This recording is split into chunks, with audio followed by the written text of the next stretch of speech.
আজকে আমরা আলোচনা করব আফগানিস্তান নিয়ে। আফগানিস্তান শব্দটি অর্থ হচ্ছে আফগান তথা পশতুন জাতির দেশ। আফগানিস্তানের পূর্বে দক্ষিণে পাকিস্তান, পশ্চিমে ইরান, উত্তরে তুর্কমেনিস্তান, উজবেকিস্তান, তাজিকিস্তান। দেশটির অধিকাংশ এলাকা পর্বত এবং মরুভূমি দিয়ে গঠিত। দেশটি গড়ায়ু দক্ষিণ এশিয়া দেশগুলোর মধ্যে সবচেয়ে কম। তো আমরা যদি তথ্য খেয়াল করি, দক্ষিণ এশিয়া প্রথম স্বাধীন দেশ হচ্ছে আফগানিস্তান, যেটা হচ্ছে 1919 সালে কিন্তু প্রথম স্বাধীন হয়েছিল। ব্রিটেনের উপনিবেশ মানে আন্ডারে ছিল, ব্রিটেন আন্ডারে ছিল। বর্তমান রাষ্ট্রীয় নাম হচ্ছে ইসলামিক এমিরেট অফ আফগানিস্তান।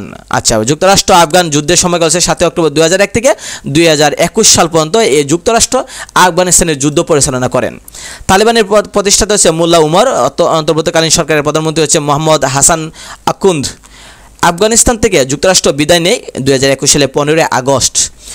তো প্রজাতন্ত্র হিসেবে ঘোষণা করেন দাউদ খাঁ, প্রথম প্রেসিডেন্ট। সর্বশেষ রাজা জহির শাহকে ক্ষমতাচ্যুত করে দাউদ খাঁ 1973 সালে। আফগানিস্তানে সমুদ্র বন্দর নেই।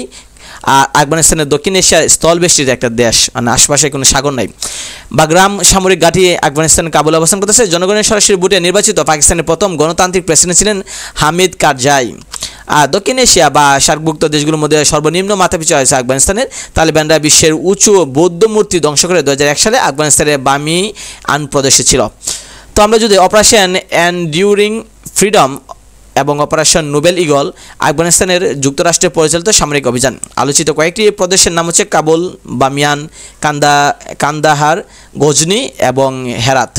তো টপ ইনফরমেশন যদি আমরা খেয়াল করে দেখি, তাহলে আফগানিস্তানের প্রদেশ হচ্ছে 34টা প্রদেশ, মানে 34টা রাজ্য। রাজতন্ত্রের পতন ঘটে 1973 সালে। ইন্দুকুশ পর্বতমালা আফগানিস্তানে অবস্থিত। সীমান্তবর্তী দেশ 6টা। সংখ্যাগরিষ্ঠ জাতিগোষ্ঠী হচ্ছে পশতুন 42%। আর তুরা বুরা পাহাড় আছে আফগানিস্তানে। তো আমরা যদি শ্রীলঙ্কা নিয়ে যদি দেখি, শ্রীলঙ্কা নিয়ে আমরা আলোচনা করি। গুরুত্বপূর্ণ তথ্য আমরা এখানে খেয়াল করে দেখবেন যে শ্রীলঙ্কা নিয়ে এখানে দেওয়া আছে গুরুত্বপূর্ণ তথ্য। অ্যাডামস পিক, সেটা হযরত আদম আলাইহিস সালামের যে পায়ের চিহ্ন, সেটা কিন্তু আমরা জানি যে শ্রীলঙ্কায় অবস্থান করতেছে এটা। রাষ্ট্রপতি হচ্ছে রনিল বিক্রমাসিংহে এবং প্রধানমন্ত্রী হচ্ছে দীনেশ গুণাবর্ধনে। আচ্ছা, প্রধানমন্ত্রী সরকারের বাসভবন হচ্ছে টেম্পল ট্রি। বৌদ্ধদের তীর্থক্ষেত্রের জন্য বিখ্যাত, মানে অনুরাধাপুর অবস্থিত হচ্ছে শ্রীলঙ্কায়। দক্ষিণ এশিয়ার আত্মহত্যা হার সবচেয়ে বেশি হচ্ছে শ্রীলঙ্কায়। শ্রীলঙ্কার রাজধানী হচ্ছে জয়বর্ধনেপুর কোর্টে, সেটা হচ্ছে প্রশাসনিক। আর বাণিজ্যিক হচ্ছে কলম্বো। শ্রীলঙ্কার পূর্ব নাম ছিল সিংহল। শ্রীলঙ্কার মানে সাংস্কৃতিক রাজধানী হচ্ছে ক্যান্ডি। দশাননের দেশ শ্রীলঙ্কা, মানে রাবণের দেশ শ্রীলঙ্কা। শ্রীলঙ্কায় গৃহযুদ্ধ শুরু হয়েছিল 1983 সালে। তারপর আমরা আসি মালদ্বীপ নিয়ে। মালদ্বীপ নিয়ে যদি আমরা বলি যে মালদ্বীপ ভারতীয় মহাসাগরে অবস্থান করতেছে। 1200টির অধিক দ্বীপ নিয়ে কিন্তু মালদ্বীপ, 1200টার বেশি দ্বীপ নিয়ে আছে। তো মানে সমুদ্রপৃষ্ঠ থেকে উচ্চতা হচ্ছে 2.3 মিটার। সার্কভুক্ত দেশটির রাজধানী হচ্ছে মালে। তো আমরা যে Sunny side of the life বলা হয় মালদ্বীপকে। সার্কভুক্ত দেশের ভেতর শিক্ষার হার বেশি কিন্তু মালদ্বীপে। জাতীয় আয়ে সিংহভাগ আসে কিন্তু মানে মৎস্য শিকার থেকে তারা আয় করে বেশি। দক্ষিণ এশিয়া দেশগুলোর মধ্যে মুদ্রার মান সবচেয়ে বেশি মালদ্বীপে। বিশ্বের যে দেশ প্রথম সাগরতলে মন্ত্রিসভা বৈঠক করে, সেটা হচ্ছে মালদ্বীপে 2009 সালে। 2027 সালে ভাসমান শহর নির্মাণ করে হুলে মাল শহরে। টপ ইনফরমেশন, স্বাধীনতা লাভ করে 1965। স্বাধীনতার পূর্বে ব্রিটেনের আন্ডারে ছিল। সার্কভুক্ত যে দেশের সীমান্ত নেই মালদ্বীপ, মালদ্বীপের কোনো সীমান্ত নেই, কারণ এটা তো আশপাশে সকল মানে পানি, তাই কোনো আশপাশে কোনো অন্য দেশ নাই। পার্লামেন্টের নাম হচ্ছে মজলিস। তো নেপাল যদি আমরা খেয়াল করি, নেপাল দেশটিতে পৃথিবীর সর্বোচ্চ পর্বত শৃঙ্গ, যেটা এভারেস্ট অবস্থিত।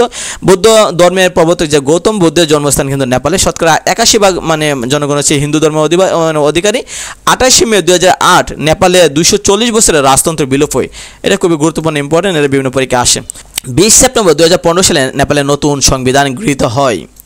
সংবিধান অনুসারে নেপালে চালু হয় যুক্তরাষ্ট্রীয় বা ফেডারেল সরকার। অর্থাৎ আপনি খেয়াল করে দেখেন, এত বছর ধরে নেপাল কিন্তু ছিল ভারতের আন্ডারে সংবিধান ছিল।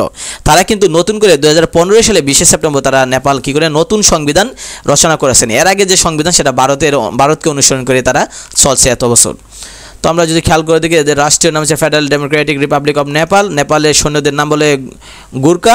হিমালয়ের দান বা কন্যা বলা হয় নেপালকে। ভারতীয়দের যে দেশে প্রদেশের জন্য কোনো পাসপোর্টের প্রয়োজন নেই নেপাল, অর্থাৎ ভারতের পাবলিকেরা নেপালে যাইতে কোনো কী লাগবে না, পাসপোর্ট লাগবে না, কারণ নেপাল তো ভারতের আন্ডারে মানে যে সংবিধান, সেই সংবিধান দিয়ে তারা চলছে। 2015 সালে তো তারা নতুন সংবিধান করছে, যার কারণে তাদের নিজস্ব সংবিধান তখন চলছে। প্রথম শেষ ছিল পৃথ্বী নারায়ণ শাহ ছিল প্রথম, আর শেষ হচ্ছে জ্ঞানেন্দ্র বীর বিক্রম শাহ। 2001 থেকে 2008 সাল পর্যন্ত তার ক্ষমতা ছিল। বাংলাদেশ নেপালকে ট্রানজিট বা পরিবহন সুবিধা দিয়ে 1997 সালে ভারতের মুদ্রা রুপি এবং মৈথিলি ভাষা চালু রয়েছে নেপাল, অর্থাৎ ভারতের মুদ্রাও নেপালে চলে, মৈথিলি ভাষাও চলতেছে। বিশ্বের একমাত্র হিন্দু রাষ্ট্র নেপাল ধর্মনিরপেক্ষ রাষ্ট্রে পরিণত হয় 18 মে 2006, অর্থাৎ হিন্দু রাষ্ট্র হিসেবে ছিল নেপাল ছিল, পরবর্তী তারা 2006 সালে 18 মে তারা বলছে যে ধর্মনিরপেক্ষ। নেপালের আয়ের সিংহভাগ আসে পর্যটন খাত থেকে। দক্ষিণ এশিয়া যে দেশটি আয়তনে বাংলাদেশের প্রায় সমান সেটা হচ্ছে নেপাল। তো আইনসভা হচ্ছে দ্বিকক্ষ আইনসভা, পূর্বে প্রচলন ছিল পঞ্চায়েত প্রথা। নেপালের রাষ্ট্রপতির বাসভবন নাম হচ্ছে শীতল নিবাস, আর বর্তমান প্রধানমন্ত্রী হচ্ছে পুষ্পকমল দাহাল প্রচণ্ড। বর্তমান রাষ্ট্রপতি হচ্ছে রামচন্দ্র পটেল, আর প্রথম নারী রাষ্ট্রপতি হচ্ছে বিদ্যা দেবী ভান্ডারী। তো আমরা ভুটান নিয়ে যদি আলোচনা করি, ভুটান আমরা জানি যে ভুটান দক্ষিণ এশিয়ার একটি সাংবিধানিক রাজতন্ত্রের দেশ। আর দেশটি মানে হিমালয় পর্বতের পূর্বাংশে অবস্থিত। ভুটানের উত্তরে চীন এবং অন্যদিকে ভারত। ভুটানের মানে উত্তর দিকে আমরা চীন এবং দক্ষিণ দিকে মানে নিচের দিকে আমরা যদি বলি সেটা হচ্ছে ভারত আছে। বাংলাদেশ থেকে ভুটানের দূরত্ব হচ্ছে 65 কিলোমিটার, খুব কাছে। তো রাজনৈতিক দল গঠনের অধিকার নেই ভুটানে, অর্থাৎ ভুটান কোনো রাজনৈতিক দল গঠন করতে পারবে না। ভুটানের অধিকাংশ মানে জনসংখ্যা হচ্ছে বৌদ্ধ ধর্মাবলম্বী। আর জাতীয় খেলা হচ্ছে তীরন্দাজি বা ধনুর্বিদ্যা, যেটা আর্চারি যেটা। পৃথিবীর প্রথম কার্বন প্রভাব মুক্ত দেশ হচ্ছে ভুটান। আইনসভার নাম হচ্ছে পার্লামেন্ট অফ ভুটান, সাগরু দ্বিকক্ষ বিশিষ্ট। বর্তমান প্রধানমন্ত্রী হচ্ছে আপনার লুটে শেরিং, ময়মনসিংহ মেডিকেল কলেজের সাবেক ছাত্র ছিল। তাহলে দেখেন ভুটানের যে প্রধানমন্ত্রী লুটে শেরিং, তিনি ময়মনসিংহ মেডিকেল কলেজের সাবেক ছাত্র ছিলেন। টপ ইনফরমেশন যদি আপনি খেয়াল করেন যে বিশ্বের প্রথম ধূমপান মুক্ত দেশ কিন্তু ভুটান, বজ্রপাতের দেশ কিন্তু ভুটান, গর্জনশীল ড্রাগনের রাজ্য ভুটান, জাতীয় প্রতীক হচ্ছে আপনার নীল পপি যেটা ফুল একটা। ভুটানের জাতীয় খেলা হচ্ছে আর্চারি, যেটা আমরা বলা হয় তীর নিক্ষেপ। রাষ্ট্রীয় ভাষা হচ্ছে দুজঙ্কা। দক্ষিণ এশিয়ার স্থলবেষ্টিত দেশ হলো 3টা, নেপাল, ভুটান এবং আফগানিস্তান। এদের স্থল মাটি দ্বারা বেষ্টিত, কোনো সাগর নাই তাদের আশেপাশে। এ পর্যন্ত ভারত পাকিস্তানের যুদ্ধ হয়েছে 4 বার, 47, 65, 71, 99 সাল পর্যন্ত। সর্বশেষ রাজা জহির শাহকে ক্ষমতাচ্যুত করে দাউদ খাঁ 1973 সালে। বিশ্বের প্রথম মহিলা প্রধানমন্ত্রী হচ্ছে শ্রীলঙ্কা শ্রী মাবু বন্দর নায়েক, তিনি 1960 থেকে 1966 সাল পর্যন্ত।